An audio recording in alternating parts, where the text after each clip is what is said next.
श्रीमद् भगवत गीता के तीसरे अध्याय कर्म योग में भगवान श्री कृष्ण लोक संग्रह की दृष्टि से सबके लिए विहित कर्मों की अवश्य कर्तव्यता का प्रतिपालन करने के बाद अब भगवान उपर्युक्त लोक संग्रह की दृष्टि से ज्ञानी को कर्म करने के लिए प्रेरणा देते हैं। भगवान अर्जुन को समझाते हैं कि परमात्मा के स्वरूप में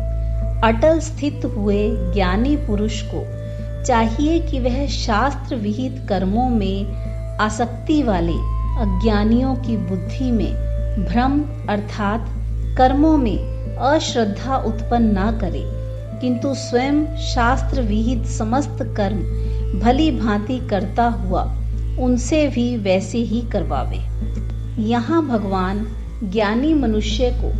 कर्मासक्त अज्ञानियों की बुद्धि में भ्रम उत्पन्न न करने के लिए कहकर यह भाव समझाते हैं कि अज्ञानी मनुष्यों को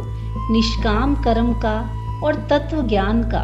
उपदेश देते समय ज्ञानी को इस बात का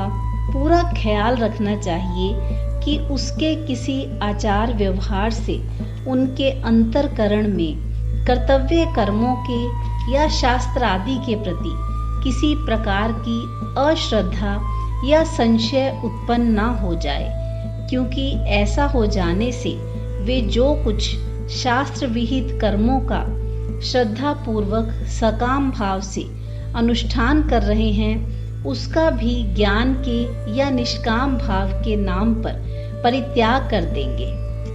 इससे उन्नति के स्थान पर उनका वर्तमान स्थिति से पतन हो जाएगा। अतः अज्ञानियों को तत्व ज्ञान तथा निष्काम भाव का तत्व नहीं समझाना चाहिए, क्योंकि इन बातों का भाव ठीक ठाक न समझने के कारण भ्रम से समझ लेते हैं कि तत्व ज्ञान की प्राप्ति के लिए तथा फलासक्ति न रहने पर कर्म करने की आवश्यकता नहीं है। कर्मों का दर्जा नीचा है। इसका प्रभाव यह पड़ेगा कि कर्मों के त्याग में उनकी रुचि बढ़ने लगती है और अंत में मोहवश विहित कर्मों का त्याग करके आलस्य और प्रमाद के वश में हो जाते हैं। इसलिए भगवान ज्ञानी के लिए यह बात कहते हैं कि उसको स्वयं